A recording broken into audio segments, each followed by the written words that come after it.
요한계시록 3장 15절부터 17절인데요. 우리 같이 읽겠습니다. 내가 내 행위를 아노니 내가 차지도 아니하고 뜨겁지도 아니하도다. 내가 차든지 뜨겁든지 하기를 원하노라. 내가 이같이 미지근하여 뜨겁지도 아니하고 차지도 아니하니 내 입에서 너를 토하여 버리리라. 내가 말하기를 나는 부자라 부요하여 부족한 것이 없다 하나 내 곤고한 것과 가련한 것과 가난한 것과 눈먼 것과 벌거벗은 것을 알지 못하는도다. 아멘. 살아계신 하나님의 말씀입니다. 할렐루야. 하나님 아버지와 예수 그리스도로부터 오는 은혜와 평강이 이 시간 여러분 가운데 충만하시기를 예수님 이름으로 축원합니다. 오늘은 신앙의 적정 온도라고 하는 제목으로 말씀을 나누겠습니다. 여러분 적정 기술이라는 말 들어보셨죠? 적정 기술. 적정이라고 하는 말은 정도가 알맞다, 적당하다, 적절하다 이런 뜻이잖아요. 그래서 적정 기술은 특정 국가나 특정 지역의 환경이나 문화나 여러 가지 사회적 조건을 고려해서 만들어낸 그 지역에 꼭 맞는 기술을 적정 기술이다 이렇게 말하거든요. 지속 가능한 생산과 소비를 통해서 물 부족이라든지 질병이라든지 빈곤으로부터 오는 여러 가지 문제들을 상당 부분 해소를 해서 삶의 질을 향상시키기 위한 그런 기술을 우리가 적정 기술이다 그래요. 아프리카 많은 지역이 수질 문제로 고통을 겪고 있잖아요. 그런데 거기에 그 전기도 없고 돈도 없는 지역에 최첨단 정수장치를 이렇게 보내는 것보다 더 좋은 게 뭘까 생각해 보니까 그냥 값싸고 휴대하기 편하고 또 관리도 편하고 가볍기도 하고 성능도 좋은 정수 빨대 이런 게 더 좋겠더라. 사람들이 사용하기도 편하고 그게 적정 기술이죠. 오지를 가보면요 한낮에도 집안이 어둡습니다. 전기가 없으니까. 전기가 없는 곳에 최첨단 LED 전등을 갖다 줘봐야 쓸모가 없잖아요. 그러니까 차라리 천장을 구멍을 뚫어가지고 어떻게 한다? 페트병에다 물 넣어가지고 넣어놓고 이렇게 꽂아놓잖아요. 그러면 한낮에 집이 밝잖아요. 적정 기술입니다. 그러니까 이 적정 기술이 필요한 곳에서는 첨단 기술이 무용지물이 되겠죠. 쓸모가 없어요. 그 지역에 맞는 적정 기술이 도입이 될 때 삶의 질이 향상되겠죠. 그리고 그 삶의 질이 지속 가능하게 된다라고 하는 것이죠. 인간의 정상 체온이 36도에서 37.5도 사이라고 합니다. 평균 체온이 36.5도 그러잖아요. 근데 체온이 35도 정도만 이렇게 내려와도 우리가 어떻게 표현하냐면 온몸이 얼음장같이 차다 그러거든요. 오한이 오고 판단력도 흐려지고 의식이 소실될 수도 있다고요. 심할 경우에는. 반대로 38도 이상이 되면 구토 설사가 일어나고 또 어떻게 됩니까? 경련이 일어나고 우리 애도 38도가 넘어가지고요. 태어난 지 3주 만에 경기를 일으켜가지고 중환자실에 입원하고 그랬거든요. 무서운 겁니다. 그러다가 의식장애가 나타날 수도 있고 39도만 돼도요. 뭐라고 표현합니까? 온몸이 뭐같이 뜨겁다? 불덩이처럼 뜨겁다. 이렇게 얘기를 해요. 만일 저체온이 지속되거나 고체온이 지속되면 어떻게 될 거야? 사람 몸이 심각한 후유장애가 올 수도 있는 것이고 더 심각해지면 사망에 이르기도 하잖아요. 그래서 인간이 건강하게 살기 위해서는 적정 온도가 필요하다. 적정 체온 유지하는 것이 정말 중요하다. 이런 거죠. 근데 하나님께서 이 자연의 이치와 인간의 몸을 참 신비롭게 만드셨잖아요. 여러분 땅속 우물이요. 여름에는 시원해요. 근데 겨울에는 따뜻해요. 그것처럼 인간의 몸도 여름에는 시원해지려고 하고 겨울에는 따뜻해지려고 하는 그런 성질이 있습니다. 인간의 몸이. 체온이 조금만 올라가도 우리 몸에서는 별일들이 막 일어나는 거예요. 전쟁이 일어나요. 그러니까 우리 신진대사에 필요한 효소나 단백질들을 지 스스로 막 분해하기 시작해요. 파괴하기 시작해요. 피부에 말초혈관, 땅구멍을 열어가지고 땀으로 막 배출합니다. 왜 그러냐면 열을 내보내서 적정 체온을 유지해야 되기 때문에 그래요. 이게 우리 인체의 필사적인 몸부림입니다. 그게 몸부림. 이렇게 몸 밖으로 열이 발산되면 몸이 뜨거워진대요. 열이 발산되니까 막 막 수증기 막 올라오잖아요. 열나면 몸이 뜨거워져요. 반대로 열이 빠져나간 내 속은 어떻게 될까요? 차가워지겠죠. 열이 빠져나갔으니까. 그때 찬 걸 먹으면 어떻게 된다? 설사를 삐직삐직 하는 거예요. 그래서 우리는 무더위에 지쳐 있을 때 이열치열 뭘 먹습니까? 뜨거운 삼계탕을 맛있게 잡수시더라. 이게 놀라운 지혜 아닙니까? 차가워진 우리 속을 달래서 건강을 유지하기 위한, 저는 이게 창조적인 본능이라고 생각해요. 이게 논문으로도 몇 개 나와 있더라고요. 근거가 있더라. 오늘 우리에게 주신 본문 말씀은 주님이 라오디게아 교회에게 주신 책망의 말씀이거든요. 라오디게아 교회는 칭찬 한 번 없이 그냥 책망만 받은 교회예요. 4대 교회하고 라오디게아 교회가 책망만 받잖아요. 오늘 이 말씀을 본문으로 삼은 것은요, 누구를 책망하기 위함이 아니라 우리가 이제 6개월을 또 시작해야 되잖아요. 6개월이 지나갔고 이제 어떻게 하면 우리가 더 힘찬 6개월을 살아갈 수 있을지, 주님의 책망의 말씀 속에 담겨있는 신앙의 원리를 좀 발견해보고 신앙의 신비를 좀 찾았으면 좋겠다, 이런 마음입니다. 어떻게 살아가는 것이 신앙인으로서 바른 자세인지, 또한 주님이 교훈하시는 신앙의 원리대로 우리가 살아갈 때 성도의 삶에 어떤 일들이 나타나는지 한번 그것들을 살펴보기 원합니다. 2025년도가 시작된 지 엊그제 같은데 벌써 절반이 흘러갔어요. 새로운 하반기를 우리가 이제 맞이해야 될 텐데, 보다 건강하고 능력 있고 또 재밌고 또 활력 있고 또 행복한 신앙생활을 하기 위해서 과연 우리가 지금 우리가 서 있는 이 중간 지점은 어디인지, 또 영적인 상태와 영적인 자세는 어떠한지 점검해 보는 것으로부터 출발했으면 좋겠다 하는 것입니다. 여러분, 고린도후서 5장 17절에 이런 말씀이 있죠. 이전 것은 지나갔으니 보라 새 것이 되었도다. 이 말씀이 연약하고 부족한 우리에게 얼마나 위로와 힘이 되는 말씀인지 모르겠어요. 그런데 자칫 우리가 놓치고 지나가는 부분이 있거든요. 뭐냐면 그런즉 그리스도 안에 있으면 새로운 피조물이라는 거예요. 주님 안에 있을 때 이전의 죄악됨과 연약함은 모두 벗어지고 창세전에 하나님이 우리에게 작정하신 그 새로운 피조물로서 우리가 살아갈 힘을 얻게 되더라 하는 것입니다. 그리스도 안에 있어야 됩니다. 그러니 이 말씀은 무턱대고 과거를 무시해도 된다는 말씀 아닙니다. 6개월 어떻게 살았든지 그거 다 버려버리고 무시하고 다 괜찮으니까 앞만 보고 달려, 이런 말씀 아닌 거예요. 새로운 출발선에서 너희들 그냥 열정만 불태우면 된다 앞으로, 이런 말씀이 아닐 것입니다. 과거는 미래의 거울이라고 했잖아요. 그것처럼 우리의 죄와 연약함을 우리가 차갑고 냉철하게 인정하고 깨닫는 것이 필요한 거죠.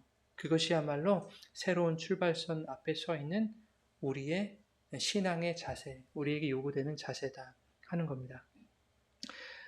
주님을 붙들지 않으면 과거의 연약함에 머물 수밖에 없는 그런 죄된 존재를 우리가 냉정하게 인정할 때 우리는 비로소 그렇구나, 내 힘으로 살 수 없구나, 나의 힘이 되시고 능력이 되신 주님을 더 뜨겁게 붙들 수 있는 거예요. 그렇죠? 냉정한 판단 뒤에 주님을 뜨겁게 붙들 수 있어요. 그러니까 차가움과 냉정함 없이는 열정과 뜨거움이 있을 수 없는 겁니다. 둘 다 필요한 거죠. 그렇게 우리가 주님 안에 들어갈 때 새로운 피조물로서 주님의 자녀로서 살아갈 수 있는 신앙의 능력이 주어지게 될 것이고, 신앙의 신비를 우리가 그 안에서 누릴 수 있게 될 것입니다. 여러분 잘 아시다시피 이 라오디게아 교회는 소아시아 7교회 중에 하나였거든요. 라오디게아 대단히 부유했던 지역이에요. 이 지역에는 특산물이 있었거든요. 검은 양털이 특산물인데 이 검은 양털로 옷감을 이렇게 만들잖아요. 최상품이었답니다. 그러니까 얼마나 비싼 가격에 거래가 됐겠어요? 그러니까 무역상들이 많이 찾아왔겠죠.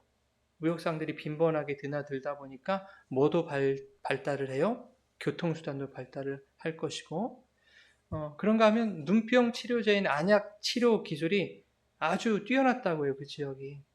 그래서 의료산업이 호황을 이루기도 했다고 합니다. 그러니까 무역과 의료와 교통산업으로 많은 돈이 이렇게 흐르다 보니까 자연스럽게 뭐도 발달할까요? 금융산업도 발달했던 지역이 바로 이 지역이에요. 돈이 많은 지역. 이러한 부유함과 산업의 호황 속에서 라오디게아 교회는 외형적으로 부유해졌습니다. 교회가 외형적으로 커진 거예요. 그래서 이 부유함 속에서 스스로 자족한 듯 보였어요. 스스로 우리 괜찮아 이렇게. 그런데 교회가 물질적 풍요 속에서 자기 만족에 빠진 실상은 영적으로 눈멀고 가난한 상태였음을 오늘 본문에서 주님이 지적하고 계시는 겁니다. 우리 요한계시록 3장 17절인데요. 같이 한번 읽어보실까요? 집사님 잘 안 되시죠, 그거? 제가 할게요. 새로 갈아야 될 것 같아요. 자, 읽어보시겠습니다. 내가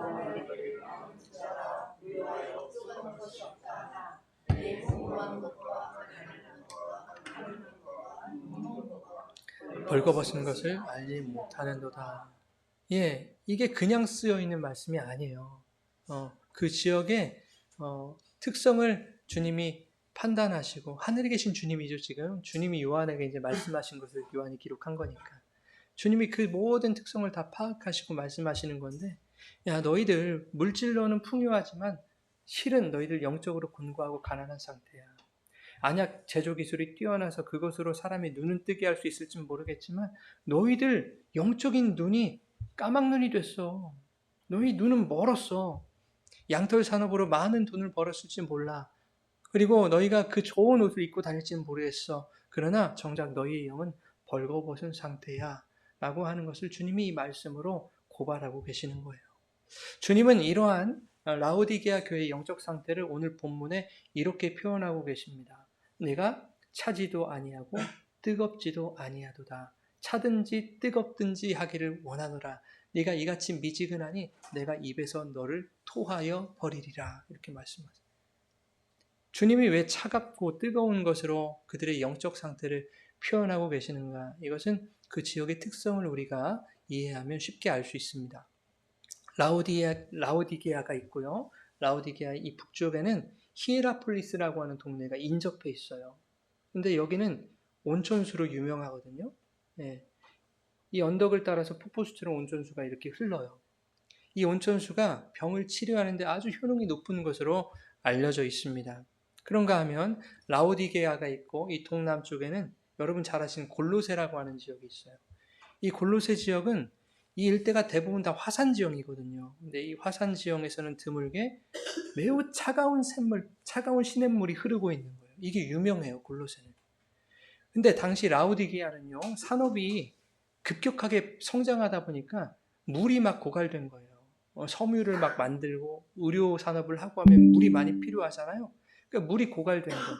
그래서 인접한 지역들에서 물을 공급받아야 돼요. 끌어와야 됩니다.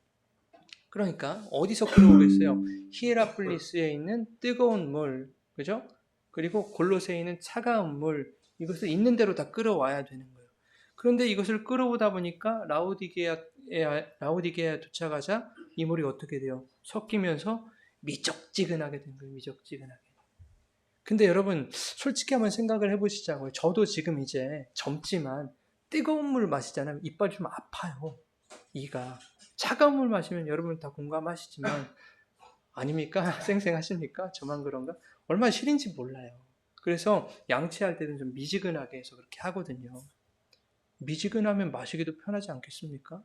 그러니까 너무 뜨겁지도 않고 너무 차갑지도 않고 적정 온도가 이렇게 되면은 우리가 마시기도 부담스럽지 않을까? 편하지 않을까? 그런데 주님은 그 미지근한 물을 토하여 버리겠다라고 이렇게 말씀하고 계시는 거예요.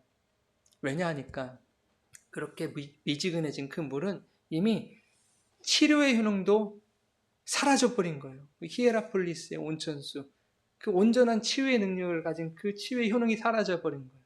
그리고 갈증을 해소할 수 있었던 그 시원함이, 골로새의 그 시원함이 사라져버린 거예요. 심지어 미지근하게 섞여버린 그 물에는 침전물이 막 쌓였다고 합니다. 그래서 도무지 마실 수 없는 물, 입에 대면 냄새가 나서 구역질이 나고요. 토해낼 수밖에 없었던 그런 더러운 물이었다고 해요. 주님은 두 물이 섞여서 미지근해진 그 상태를 세상과 섞여버린 교회의 타협에 비유하고 계셨던 거예요. 라오디게아 교회의 그 영적 상태가 세상과 섞여서 더러운 침전물로 그 쓰레기들로 가득한 역겨운 물과 같더라 하는 말씀입니다. 그 당시에는 도미티아누스 황제가 로마를 다스리고 있었거든요. 그때 황제 숭배를 이렇게 강요했기 때문에 기독교인들이 엄청나게 핍박을 당했어요. 사자굴에 던져지기도 하고 또 용광로에 던져지기도 하고 기름에 던져지기도 하고 막 이랬습니다. 근데 그때 기독교인들이 굴하지 않았거든요. 목숨을 걸고 신앙을 지키고요. 그리스도를 부인하지 않았어요. 그런데 라오디기아 교회는 풍요와 번영, 물질과 성공이라는 그 세상과 타협을 한 거예요. 타협해 보니까 너무 좋은 거예요. 이렇게 풍요롭게 종교 생활을 할 수도 있거든요. 적당히 속여가면서 황제에 충성하는 듯 몰래 그렇게 충성을 맹세를 하다가도 교회에서 이렇게 신앙인으로 살아가는데 이렇게 할 수 있거든요. 여러분, 환난과 박해는요, 우리가 목숨을 걸고 신앙을 지키게 하는 동력이 됩니다. 너 예수 믿을 거야? 너 죽일 거야? 어떻게 할 거야? 목숨 걸고 우리가 신앙을 지키는 그런 동력이 된다니까요. 때로는. 때때로 우리에게 찾아오는 고난과 어려움들이 있잖아요. 아픔들이 있잖아요. 문제들이 있잖아요. 근데 우리가 어떻게 생각하냐? 하나님 왜 나를 싫어하시나? 나를 버리시나? 내 기도를 왜 안 들어주시나? 나에게 관심이 없으신가? 왜 나에게 이렇게 저주와 징벌을 내리시나? 이렇게 생각할 때가 많아요. 그러나 그게 저주와 징벌이 아니라 이러한 상황에서도 세상과 타협하지 말고 주님을 붙들어서 순결한 신앙을 지키라고 하시는 그러한 신앙의 결단과 의지를 우리에게 불어넣으시는 하나님의 배려와 하나님의 은혜일지 몰라요. 여러분, 우리에게 주시는 고난과 어려움들이 하나님 입장에서는 뭘까 생각해 보면 우리의 신앙을 더욱더 성숙하고 깊게 만드시려는 하나님의 은혜라고 저는 생각합니다. 모든 것은 지나가잖아요. 지나고 나면 이 모든 것이 하나님의 은혜다. 우리 한 번씩은 다 고백해 보지 않습니까? 근데 지금 당하면 힘든 거예요. 지금 당하면. 그렇죠? 지금 당하면 힘드니까 이게 저주라고 생각되는데 아니에요. 다 이 또한 지나가리라. 지나가서 보면 모든 것이 하나님의 은혜였음이 드러나게 되는 겁니다. 여러분, 풍요와 성공 자체가 나쁜 것은 아니죠. 그죠? 저는 여러분의 인생길에 세상의 풍요와 세상의 성공이 있기를 진심으로 바라요. 저는 여러분들이 그렇게 좀 살았으면 좋겠어요. 그래서 목사 갈비탕도 맨날 사주고 그랬으면 좋겠어요. 아니, 장난이에요, 여러분. 그렇다면 맨날 갈비탕만 사주지 마시고 우거지탕도 좋아하고 그렇게 여러분 성공이 있기를 바랍니다. 그러나 여러분, 그렇다고 해서 그것으로 진정한 평안, 만족이 오지 않잖아요. 진정한 평안과 만족은 무엇으로 와요? 내 삶의 주인 되신 주님의 말씀과 그분의 뜻에 따라 살아가는 그 순종의 삶 그 자체가 우리에게 진정한 풍요라니까요. 그게 만족이라니까요. 그게 성공이고 그렇게 살아갈 때 하나님이 우리에게 평안을 허락하세요. 요셉이 옥에 갇혔잖아요. 억울하게. 보디발의 아내 겁탈하지도 않았는데 제가 나를 겁탈하려고 했다고 모함을 당하고 옥에 갇혔는데 성경은 아시죠? 복받은 자라고 형통한 자라고 그러잖아요. 왜? 하나님과 함께하였으므로 그가 형통하였도다 이렇게 말하잖아요. 여러분, 세상의 풍요와 성공에 우리가 함몰되면 우리의 신앙은 세상의 가치로 물들어 버리고 말아요. 금세 물들어 버려요. 얼마나 빠른지 몰라요. 교회 다니고 봉사하고 섬기고 헌금하고 선교하고 이 모든 것들이 세상적인 가치를 얻고자 하는 내 소원을 이루고자 하는 불순한 의도로 금세 둔갑해버려요. 그러니까 긴장을 늦추시면 안 돼요. 열심히 좀 하면 하나님이 1년 걸릴 거 한 달 만에 이루어 주시겠지. 내 기도 다른 사람도 좀 빨리 이루어 주시기. 이런 마음들이 우리 안에 자칫 방심하는 사이에 쑥 들어와 버린다니까요. 그런 것이 신앙의 목적이 될 때 그것이 바로 미지근하다라는 것, 미지근하다. 주님은 그것이 바로 토해내고 싶은 역겨운 침전물과 같다 이렇게 말씀하신 거예요. 여러분, 세상의 성공이나 풍요가 나쁜 것은 아니지만 그것은 많은 경우에 세상과의 타협을 부추깁니다. 그런 의미에서 세상의 풍요와 성공은 나쁜 것은 아니나 박해보다 훨씬 무서운 것이기는 해요. 박해는요, 너 어떻게 할래? 나 목숨을 걸고서 주님을 믿겠습니다. 이런 담대함이라도 생기게 만들죠. 근데 세상의 풍요 성공은요, 아니에요. 박해보다 훨씬 무서워요. 우리 신앙을 포기하게 만들 수도 있어요. 타협하게 만들어요. 세상과 타협하는 그 미지근함이 우리에게 성공을 주는 것 같기도 하고 부유하게 하는 것 같기도 하고 그렇게 한단 말이죠. 그러나 실상은 영혼의 불순물을 쌓아가면서 배설물 같은 그런 종교 생활을 하게 만들더라 하는 겁니다. 세상과 타협해서 교회가 외형적으로 커질 수 있거든요. 예, 라오디게아 교회처럼 외형적으로 커질 수 있어요. 그 타협이 세상에서 성공하는 지름길이 될 수 있습니다. 실제로. 그죠? 좀 더 풍요롭고 편안한 삶을 우리에게 보장해 줄 수도 있어요. 세상을 타협하는 것이 사실이에요. 하지만 타협한 교회 안에, 타협한 가정과 타협한 개인의 신앙 안에 하나님의 뜻을 분별하는 냉철함이 있을 리가 없죠. 주님을 사모하는 뜨거움이 거기는 없을 거예요. 내 뜻대로 이루어지니까 야, 속 시원하다. 야, 내 마음이 뜨겁다. 이렇게 말하는 것 뿐이지 거기는 진정한 냉철함과 복음의 뜨거움이 없어요. 미지근함 속에 세상의 욕심과 탐심이란 더러운 침전물로만 가득 쌓이게 될 뿐이에요. 말씀에 대한 사모함 없이 습관적으로 그냥 예배하고 형식적인 종교생활, 형식적인 봉사와 헌신을 통해서 그냥 내가 원하는 것을 추구하고 내 뜻을 관철하려고 하는 그런 세상적인 가치의 추구와 기복만이 난무하게 될 것입니다. 거기에는 무슨 따뜻한 영혼의 위로가 있겠어요. 내 뜻만 이루어주면 되는데 영혼의 위로 따위는 없는 거예요. 거기는. 영혼의 갈증이 해소되는 시원스러운 그런 은혜의 역사가 왜 필요하겠어요? 내 삶의 문제만 해결해 주면 되는데 없는 겁니다. 하나님은 그러한 모습을 기쁘게 받으실 수 없는 거예요. 그래서 그러한 모든 것들 내 입에서 토해내 버리리라 말씀하신 것입니다. 이것이 바로 라오디게아 교회와 성도들의 모습이었다 하는 것을 지적하고 계세요. 여러분, 주님은 오늘 본문에 차든지 뜨겁든지 하기를 원한다 이렇게 말씀합니다. 학자들의 의견 중에는요, 아직 예수님을 거부하거나 또 변화되지는 않았지만 회개의 가능성이 있는 상태를 차가운 상태 이렇게 말하기도 하고요.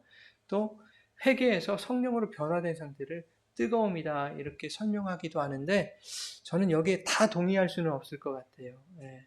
그분의 논리가 조금 빈약하다. 저는 차가움과 뜨거움이 다 필요하다 생각하거든요. 왜냐하면 주님이 차갑든지 뜨겁든지 하라 이렇게 말씀하셨잖아요. 그러니까 묵은 갈증을 시원하게 해소해주는 골로새의 차가운 물이 우리 신앙 안에 필요하겠죠. 하나님 시원합니다. 그 시원한 물이 우리를 정말 우리의 갈증을 해소시켜 주셨습니다. 그런데 영적 시원함이 우리에게 필요하지 않습니까? 우리 신앙에 병을 치유하는 히에라폴리스의 뜨거운 온천수, 하나님 주님의 뜨거운 그 말씀을 통해서 내가 회복됐습니다. 이런 온도가 필요하지 않겠어요? 우리 신앙에 이 두 온도의 물이 다 필요하더라. 영혼의 갈증을 풀어줄 시원한 물과 같은 그런 역사가 필요하고요. 회복과 치유를 주는 뜨거운 물, 따뜻한 위로의 그 은혜가 우리에게 필요합니다. 나의 존재를 인식하고 주님의 뜻을 깨닫는 그런 냉철한 분별력이 우리에게 필요하고요. 주님을 기쁘시게 하는 그런 뜨거운 우리의 열정이 필요합니다. 다 필요한 거예요. 그렇다면 차갑고 뜨거움이 공존할 수 있는 신앙의 물이라는 것이 존재하는가 우리 안에. 둘이 섞여도 미적지근해지지 않고 혼탁해지지 않는 그런 신앙의 상태에 신앙의 물이라는 것이 있는가. 그런 온도가 있을까. 과연 섞이면 희석되잖아요. 온도도. 그런데 희석되지 않으면서도 또 미지근하지 않으면서도 본연의 뜨거움과 차가움을 유지할 수 있는 그런 온도가 있을까. 신앙 안에. 만일 그런 온도, 그런 물이 있어서 라오디게아 같은 우리의 심령의 골에 들어온다면, 채워진다면 우리가 미지근하게 변질되는 것이 아니라 차가움과 뜨거움이 본연의 기능을 하면서도 바른 신앙이 가능한 신앙의 적정 온도를 우리가 유지하게 되지 않을까 하는 겁니다. 요한복음 4장에 보니까 예수님이 사마리아로 들어가시잖아요. 거기서 수가성 한 여인을 만나요. 한 우물가에서. 다른 사람들은 한낮의 더위를 피해서 선선한 때에 물을 길러 나오거든요.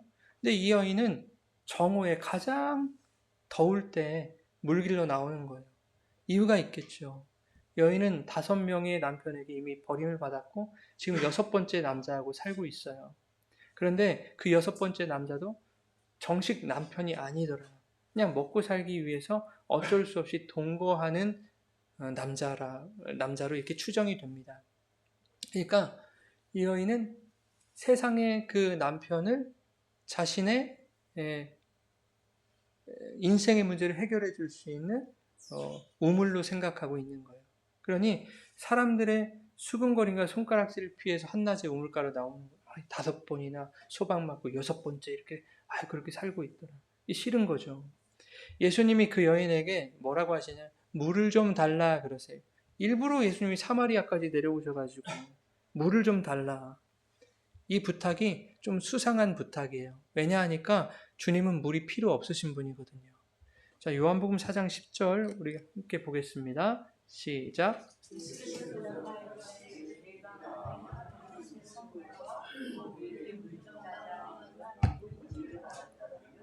내가 그에게 구하였을 것이요 그가 생수를 내게 주었으리라. 예, 이 말씀은요. 물을 달라는 이인 그 예수님 자신이 하나님의 선물이다. 그죠? 그리고 예수님 자신에게는 구하는 자에게 주실 수 있는 그런 생수가 이미 있다. 예수님 생수 가지고 계시다. 그런 말씀이잖아요. 즉 생수를 가지신 그분이 물을 달라고 하신 것은 의도가 있다라는 것이겠죠. 어떤 의도냐? 과연 너는 나에게 어떤 물을 내어놓을 수 있느냐? 네가 의지하는 물은 무엇이고 네가 마시고 있는 물은 과연 뭔지 나에게 보여라. 이런 뜻일 겁니다. 여인은 예수님께 되묻습니다. 예수님, 당신은 길을 그릇도 없지 않습니까? 더군다나 이 우물은 깊은데 어디서 당신이 생수를 얻을 수 있습니까? 예수님의 대답은 뭐예요? 내가 주는 물은 이 우물물을 말하는 것이 아니다. 이 우물물을 마시는 자마다 목마를 것이지만 내가 주는 물을 마시는 자는 영원히 목마르지 아니하리니 내가 주는 물은 그 속에서 영생하도록 솟아나는 샘물이 되리라. 그렇다면 너는 어떤 물 마실래? 이거 물어보시는 거거든요. 그렇다면 너 이 우물물 마실래? 아니면 영생하도록 솟아나는 샘물이 있다면 그 우물물 마실래? 이거 물어보시는 거예요. 여인이 대답하겠죠? 주여, 영생하도록 솟아나는 샘물, 그 물이 있다면 그 물을 내게 주셔서 목마르지도 않게 하시고 더 이상 여기에 물길로 나오지 않게도 해주십시오. 나를 좀 시원케 해주십시오. 한낮에 그 떼약볕에서 나를 좀 건져주십시오. 그런데 주님은 여인에게요, 뜬금없는 말씀을 하세요. 그래? 그러면 가서 네 남편을 데려와라 그래요. 이게 무슨 말이에요? 우물 얘기하다가, 그죠? 샘물 얘기하다가 영원히 마르지 않는 그 샘물 주세요 했더니 네 남편 데려와. 이게 무슨 말이냐고요. 주님이 말씀하시는 그 물은 남편과 관련되어 있다는 얘기예요. 그죠? 당연하겠죠? 너는 지금까지 세상 남편을 너의 목숨을 지탱해줄 생수로 여겨왔다라는 것을 말씀하는 겁니다. 그러나 그 세상의 물은 먹어도 다시 목마르단다. 그래서 네가 남편을 5이나 갈아치웠음에도 불구하고 여전히 목마른 것이다. 6번째 남자를 만났음에도 불구하고 여전히 너는 이 떼약볕에 한낮에 물을 찾아다니고 있지 않느냐. 이걸 말씀하시는 거예요. 그런데 예수님이 그 여인에게 몇 번째 남편으로? 7번째 남편으로 오신 거예요. 성경의 7은 완전한 수죠. 완전한 남편, 진정한 남편으로 예수님이 그에게 찾아오신 것입니다. 여인의 갈증을 완전히 해소시킬 시원한 샘물로 예수님이 오신 거예요. 한낮의 뜨거움에서 그녀를 해방시켜 주실 시원한 생수로 오신 거예요. 그러자 여인은 물동이를 버려두고 동네로 들어가서 사람들에게 외칩니다. 와서 보라, 이분이 그리스도다. 무슨 말? 이분이 내 신랑이다 그 말이에요. 그녀의 마음속에 뜨거움이 일어난 거예요. 뜨거움이. 세상의 물을 담는 그 물동이 따위는 나에게 더 이상 이제 필요 없다. 진짜 신랑이 내 아픔과 상처를 치료하는 샘물로 찾아와서 세상의 냉대와 손가락질 받아왔던 냉혹하고 차디찬 현실, 그 혹독한 인생의 겨울을 신랑의 따뜻함으로 회복시켜 주셨다. 주님이라는 생수가 여인에게 찾아오자 여인 안에 영혼의 뜨거운 회복과 치료가 일어났던 거예요. 요한복음 7장 37절부터 우리 같이 한번 읽겠습니다. 시작.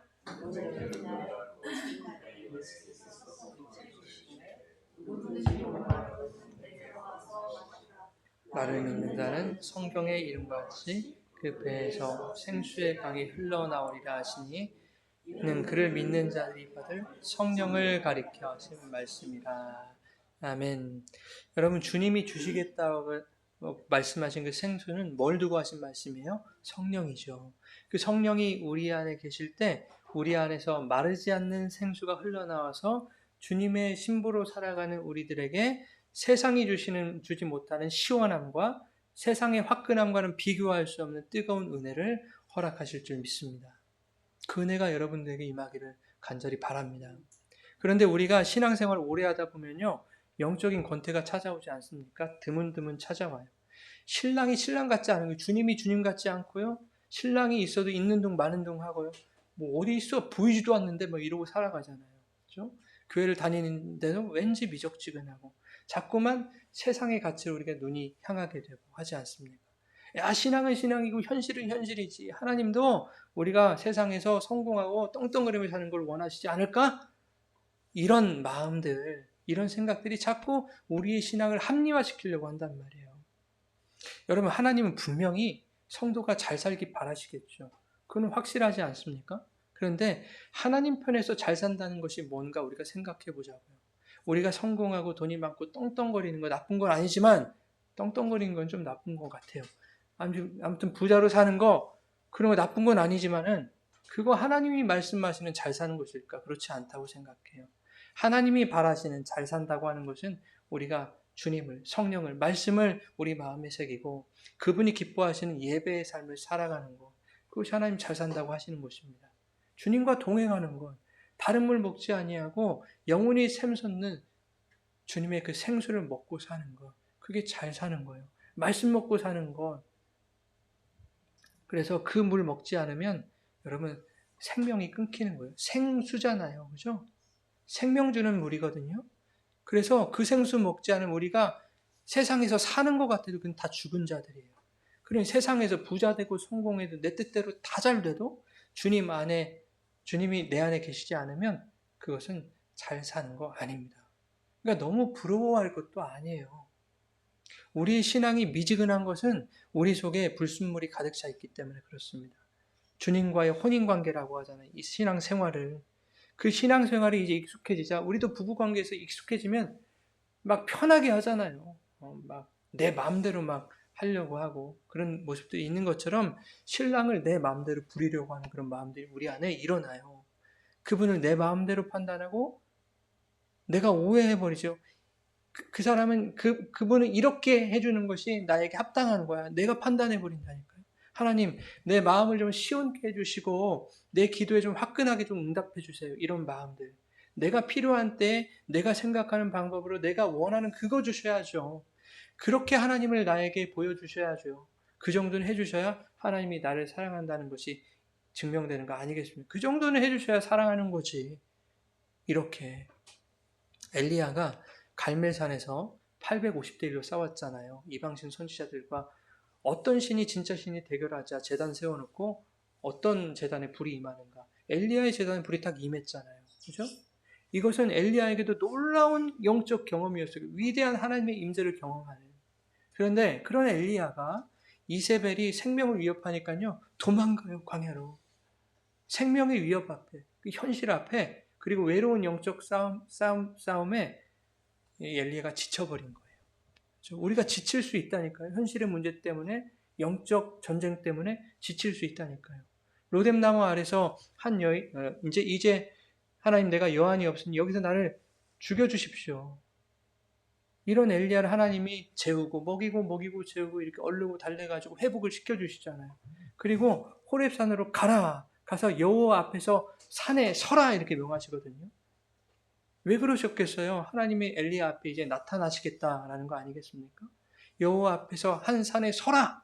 내가 너에게 나를 보이겠다. 이거 아닙니까? 엘리야가 얼마나 기대했겠어요. 마음이 상하고 육신이 지쳐 쓰러진 나를 일으키신 그 하나님, 모든 것을 포기하고 죽고 싶었던 나를 살려주신 그 하나님이 나에게 나타나신다니.